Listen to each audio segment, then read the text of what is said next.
ठीक है, ये एग्जाम्पल नंबर 3.2 दे रखा, मैं इसे समझाता हूँ और इसे करके बता रहा हूँ ये इक्विलिब्रियम कांस्टेंट कैसे निकालना है नस्ट इक्वेशन के हेल्प से। Calculate the equilibrium constant of the reaction. यहाँ दे रखा है कॉपर जो सॉलिड है और सिल्वर जो है एक्वस में है, तो वो रिएक्ट कर रहा कॉपर, और ये सिल्वर है यहाँ पे रिड्यूस्ड हो गया, सॉलिड बन गया, और कॉपर जो ना ऑक्सीडाइज्ड हो गया। इसका सेल बनाया गया, तो कॉपर चूँकि ऑक्सीडाइज्ड हो रहा है तो लेफ्ट में होगा, सिल्वर रिड्यूस होगा तो राइट में होगा। और उसका जब E right minus E left करके standard electrode potential of the cell निकाला गया तो उसका वैल्यू है 0.46 वोल्ट। अब हमें बताना है इक्विलिब्रियम कांस्टेंट कितना होगा, ठीक है ना। इक्विलिब्रियम कांस्टेंट करने जाएंगे, सॉल्यूशन ले रहे हैं इसका हम लोग, तो क्या दे रखा है, नस्ट इक्वेशन कैसे लिखेंगे, at equilibrium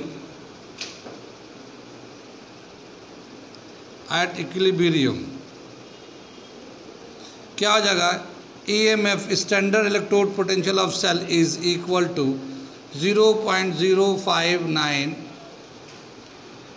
upon 2 log concentration of copper ions upon concentration of zinc ion। ठीक है ना। ये जो कॉपर यहाँ पे चूँकि ऑक्सीडाइज्ड हो रहा है, ये कॉपर मेटल था वहाँ ऑक्सीडाइज्ड हो गया, ये रिड्यूस हुआ, तो ऑक्सीडाइज वाला तो ऊपर लिखते हैं, रिड्यूस वाला नीचे लिखते हैं। और ये जो हमारा बैलेंस किया गया 2 कोफिशिएंट था, ये इसका पावर में आ गया। कितनी बात सुन में आई, आगे चलें, इतनी बात सुन में आ गई।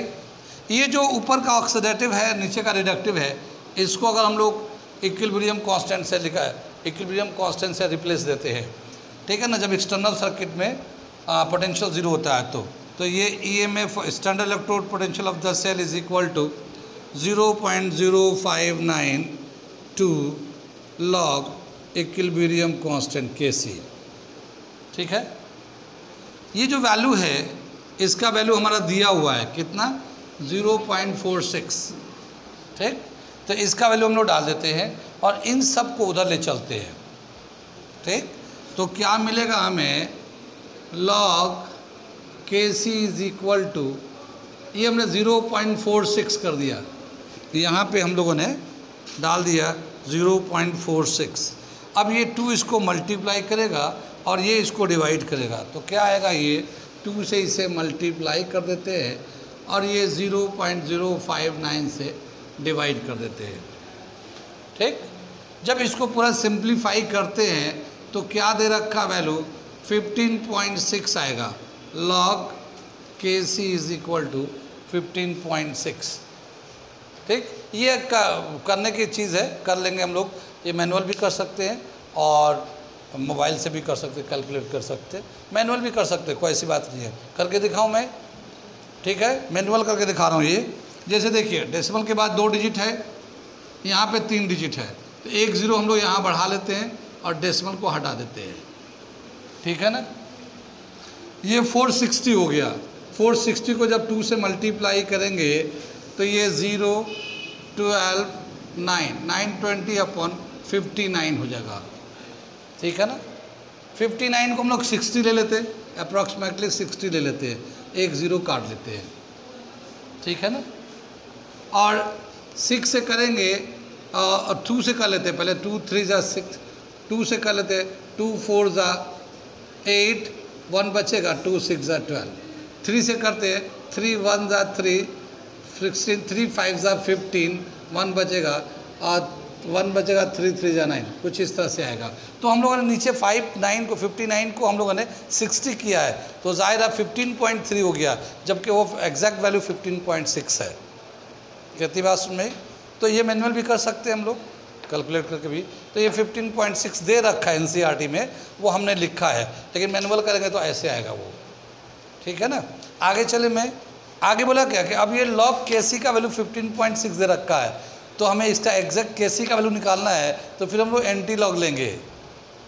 एंटी लॉग लेंगे तो क्या करते हैं, ये log Kc था 15.6 आया हुआ है, इसका अगर हम लोग एंटी लॉग देखें तो एंटी लॉग कैसे लेते हैं, ये एंटी लॉग लेंगे तो ये तो सिर्फ Kc यहाँ आ जाएगा और ये जो 15 था ये 10⁻15 ऐसे हो जाएगा, और ये जो 6 है 0.6, तो इसको हम लोग 60 में देखेंगे, लाइन नंबर 16 में 60 कॉलम नंबर 0 में देखेंगे तो उसका जो वैल्यू दे रखा है 3981, स्टैंडर्ड फॉर्म में करेंगे 3.981 आ जाएगा, स्टैंडर्ड फॉर्म में करेंगे तो।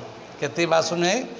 तो ये हमारा केसी आ गया हमारा 3.9, एनसीईआरटी में दे रखा है वैसे 3.92, एनसीईआरटी के बुक में दे रखा हमें, इसका जो वैल्यू दे रखा है। तो वो हो सकता है कि जैसे इस पर डेसिमल हम लोगों ने 2 ही डिजिट तक वैल्यू लिया ना, आगे का वैल्यू लिया होगा और तो उसको राउंड ऑफ करके कम कर लिया, उसकी वजह से वैल्यू आ रहा है ऐसा। लेकिन इसका 3.98 10⁻15 ये हमारा इक्विलिब्रियम कांस्टेंट का वैल्यू आ जाएगा। ये कितनी बात समझ में? आगे चले, कहाँ समझ में आ रहा है? ये एंटी लॉग दिखना समझ में आ रही है कि जो नंबर डेसिमल से पहले होता है वो पावर जाता है, डेसिमल के बाद जो होता है वो हम लोग जाके एंटी लॉग के टेबल में देखते हैं हम लोग। ऐसा नहीं कि लॉग के टेबल में जाकर फिर से देखने लगेगा लॉग लिखा, लॉग हटाने के लिए हमें एंटी लॉग लेना पड़ता है, और फिर ये इस तरह से केसी का वैल्यू आ गया। आप लोग कितना कहाँ समझ में आई है? चलिए नोट करिए इसको, आगे हम अगला टॉपिक बता रहे। ये समझ में आया Nernst equation and equilibrium constant का क्या रिलेशन था, कैसे कर रहे थे। अगला जो टॉपिक दे रखा है इलेक्ट्रोकेमिकल सेल एंड गिव्स एनर्जी, इसका रिलेशन है इलेक्ट्रोकेमिकल सेल एंड गिव्स एनर्जी, उसको हम लोग करने जा रहे हैं अगला टॉपिक। मिटा दे इसे।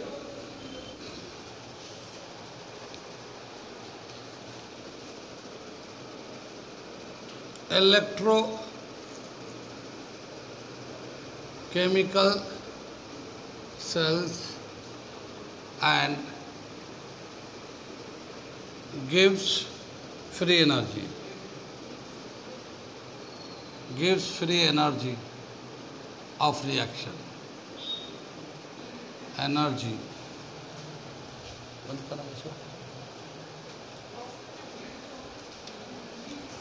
gives free energy of the reaction।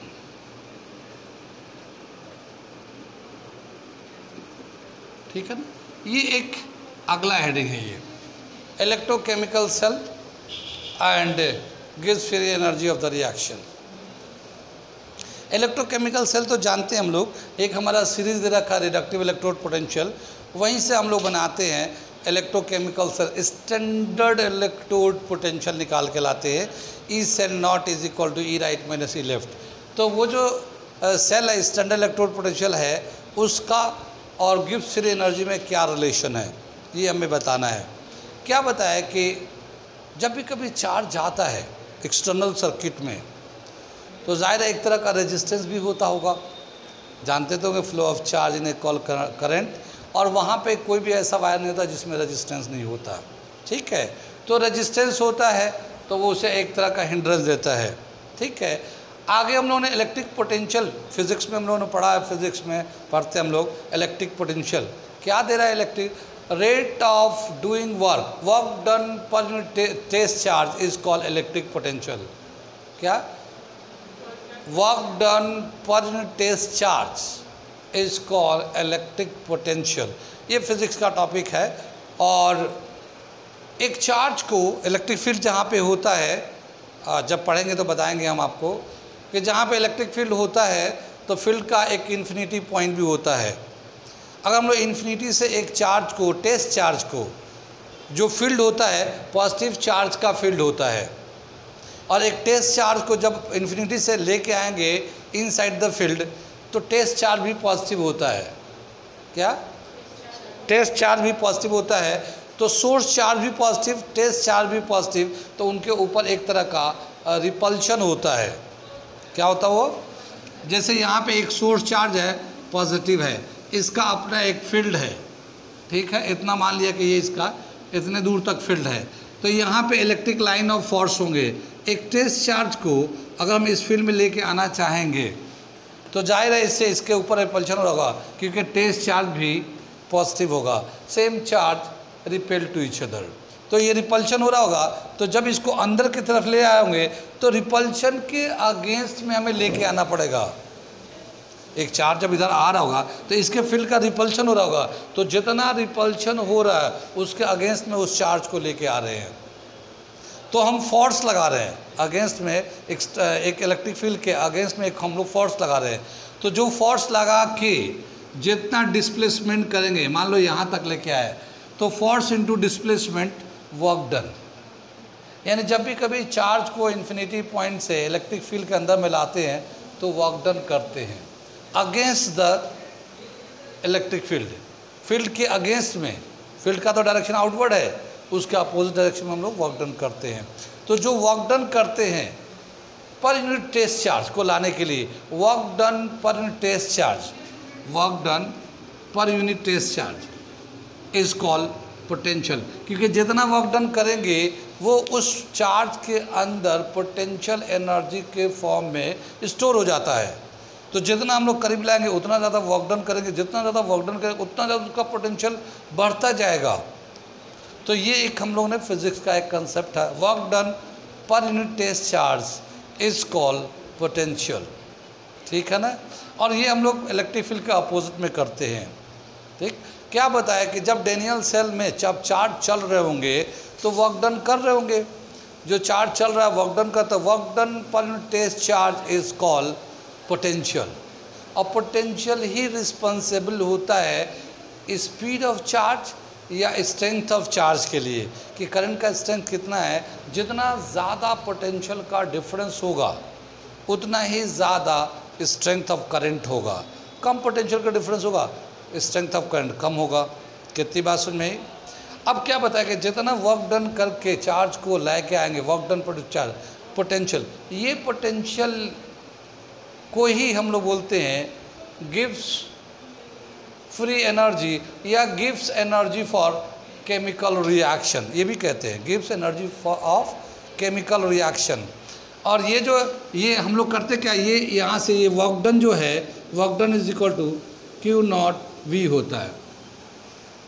Work done, इस वर्क डन को, वर्क डन का एनर्जी होता है ना, एनर्जी है, तो इसको हम बोलते हैं, वर्क डन को बोलते हैं गिव्स energy of chemical reaction is equal to charge into potential. लेकिन चूंकि ये तो फिजिक्स में पोटेंशियल यूज़ करते थे, यहाँ पे हम लोग केमिस्ट्री में यूज़ करेंगे तो यहाँ पे EMF of the cell use करेंगे। तो यही फॉर्मूला क्या हो जाएगा, ईएमएफ ऑफ सेल इसके बराबर हो जाएगा W वर्क डन। कितनी बात सुन में। आगे चले, पीछे चले। आगे क्या बताया कि जब कभी चार्ज चल रहा होगा तो वर्क डन होगा और थोड़ी देर में चार्ज चला जाएगा, वर्क डन ख़त्म हो जाएगा। तो एक बैटरी जिसमें हमें ज़्यादा से ज़्यादा वर्क डन कराना हो तो वो बैटरी रिवर्सिबल बैटरी होनी चाहिए, या उसका नेचर रिवर्सिबिलिटी होनी चाहिए, यानी कि फॉरवर्ड रिएक्शन बैकवर्ड रिएक्शन भी कर रहा हो, जैसे हम लोग रिवर्सिबल रिएक्शन जानते हैं। तो क्या बताया कि अगर कोई डैनियल सेल को रिवर्सिबल बनाया जाए या कोई रिवर्सिबल सेल होगा तो उसमें वर्क डन ज़्यादा होगा, वर्क डन ज़्यादा होगा। और जब वर्क डन ज़्यादा होगा तो ये एनर्जी यानी गिव्स energy of reaction, chemical reaction भी ज़्यादा होगा। और जितना ज़्यादा एनर्जी होगा वो उतना फ़ायदेमंद है रिएक्शन के लिए। कितनी बात में।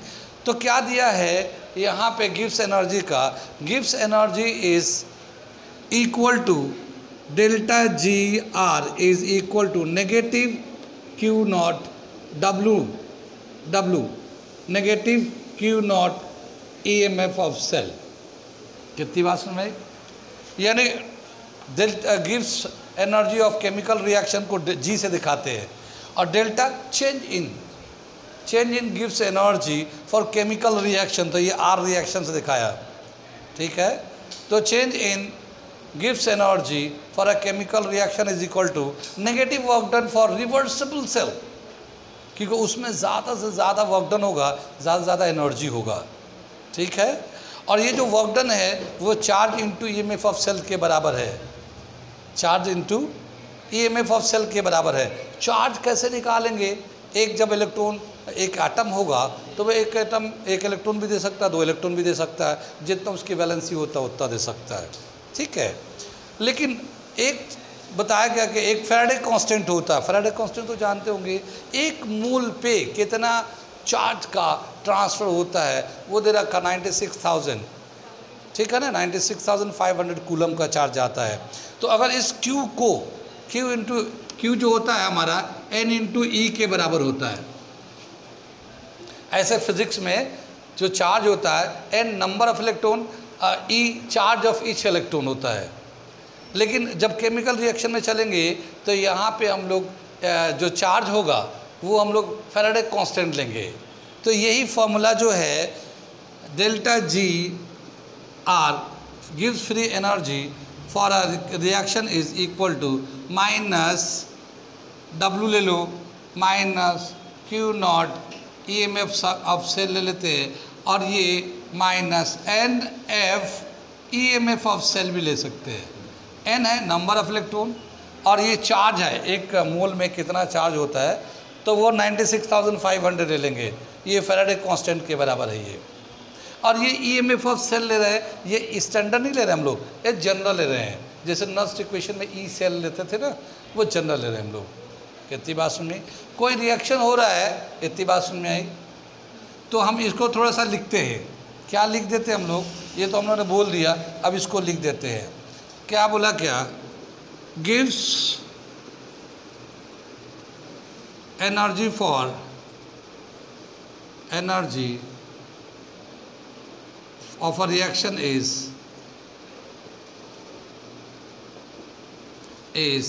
Reaction is equal to negative work done of charge, negative work done of charge in a reversible battery. Reversible battery, negative work done of a charge in a reversible battery, ठीक है, which is equal to, which is given as delta GR is equal to minus NF EMF of cell। Finally हम लोग ये देते हैं, लेकिन ये है पूरा ये रिलेशन, ये इस तरह से चेंज हुआ है, ठीक है ना। वो एक हमने कंसेप्ट बता दिया इलेक्ट्रिक पोटेंशियल का, नोट करिए इसे, पॉज करिए इसे। अब क्या बताया कि जो एनर्जी है यहाँ पे N तो number of electron involve in a chemical reaction, एक एटम पे कितना इलेक्ट्रॉन का एक्सचेंज हो रहा था वो N है। ये F फैराडे कांस्टेंट है, एक मोल के लिए हिसाब से होता है, और EMF ऑफ सेल है। क्या बताया कि अगर मान लो हमें जिंक एंड कॉपर का सेल है, जिंक का कॉपर का, तो क्या होगा, जिंक जो है सॉलिड जो होता है, इधर कॉपर जो आयंस फॉर्म में होता है, ठीक है, और ये रिएक्शन होके जिंक जो है आयनाइज हो जाएगा और कॉपर जो है रिड्यूस होकर सॉलिड हो जाएगा। तो इसमें कितने इलेक्ट्रॉन का इन्वॉल्वमेंट है, 2 इलेक्ट्रॉन का इन्वॉल्वमेंट है। तो हम लोग अगर इस वाले गिव्स energy of for the reaction अगर लिखना चाहेंगे तो delta GR is equal to -2F EMF of cell लिख सकते हैं इसको। अगर मान लो स्टैंडर्ड टेम्परेचर पे ले रहे हम लोग एट 25 डिग्री सेल्सियस, ठीक है ना, एट 25 डिग्री सेल्सियस और 298 केल्विन, तो क्या होगा, delta GR standard electrode potential, ठीक है ना। कंसंट्रेशन में इसकी 1 मोलरिटी ले लिया, ठीक है ना, ये तो 25 डिग्री है और कंसंट्रेशन ले लेते हैं 1 m, तो स्टैंडर्ड इलेक्ट्रोड पोटेंशियल हो जाएगा, क्योंकि स्टैंडर्ड में हम लोग कंसंट्रेशन 1 होता है, 25 डिग्री का टेम्परेचर होता है। तो ये जो है ना डेल्टा G0R लिख देंगे और ये हो जाएगा -2F E0 standard electrode potential of the cell, ये आ जाएगा हमारा 2F E0 सेल। कितनी बात सुन में, तो ये स्टैंडर्ड इलेक्ट्रोड पोटेंशियल का आ गया। अगर हम लोग कंसंट्रेशन बदलते हैं, मान लो इसको 2 से मल्टीप्लाई कर दिया सबको, तो इसको कैसे लिख सकते हैं, डेल्टा GR को, delta GR is equal to -4F E cell, क्योंकि यहाँ पे कंसंट्रेशन चेंज कर दिया तो स्टैंडर्ड अब नहीं लिखेंगे हम लोग। तो यहाँ पे लिखा डेल्टा GR, 2 तो पहले से एक एटम पे 2 इलेक्ट्रॉन का एक्सचेंज था, अब 2 मोल ले लिया तो 4 एटम का इलेक्ट्रॉन होगा, तो वो 4 लिख दिया यहाँ पे, बाकी सब एज इट इज़ है। तो कंसंट्रेशन अगर चेंज करते तो उसी के हिसाब से गिव्स एनर्जी फॉर रिएक्शन का भी वैल्यू चेंज होते रहता है। लेकिन जो स्टैंडर्ड है हमारा, स्टैंडर्ड गिव्स एनर्जी फॉर द रिएक्शन जो होता है ये नॉट लगा के चलते हैं, -2f E0 of the cell, standard electrode potential of the cell. ये हमारा लिखने का तरीका है, ठीक है ना। इसको और भी दूसरे तरीक़ा से लिख सकते हैं, पहले इतना लिखिए तो मैं एक लाइन और लिख के दिखाता हूँ, पॉज कर दीजिए, दिखाना बस, ठीक है। यहाँ से मैं थोड़ा सा मिटाता हूँ और इस इक्वेशन को नर्स्ट इक्वेशन इक्विलिब्रियम कांस्टेंट के टर्म में अगर लिखना चाहें, इस इक्वेशन को gives energy for the chemical reaction को इक्विलिब्रियम कांस्टेंट के टर्म में लिखना चाहेंगे तो कैसे लिखेंगे। नर्स्ट इक्वेशन तो जानते हैं हम लोग, नर्स्ट इक्वेशन जो इक्विलिब्रियम कांस्टेंट के टर्म में लिखेंगे तो E0 cell is equal to RT upon NF log natural log, यहाँ पे 2.30 ले सकते हैं, नेचुरल लॉग Kc। ये हमारा नर्स्ट इक्वेशन जो है एट इक्विलिब्रियम कांस्टेंट पे लेते हैं, इक्विलिब्रियम पे लेते हैं, ये वाला वैल्यू होता है। अगर हम लोग इसको यहाँ पे लेके चले जाएं तो क्या होगा, NF EMF of cell is equal to RT natural log Kc, ये लिख सकते हैं हम लोग। और ये देखिए ये जो वैल्यू है ये वाला वैल्यू है, अगर यहाँ पे स्टैंडर्ड वैल्यू ले लेते हैं, ठीक है ना, n number of electron involvement है, या यहाँ से दिखा सकते हैं हम लोग स्टैंडर्ड कंडीशन में। तो इसको अगर हम लोग हटा दें तो हम लोग इक्विलिब्रियम कांस्टेंट के टर्म में भी लिख सकते हैं, डेल्टा GR, ठीक है, स्टैंडर्ड गिव्स free energy is equal to -RT natural log Kc।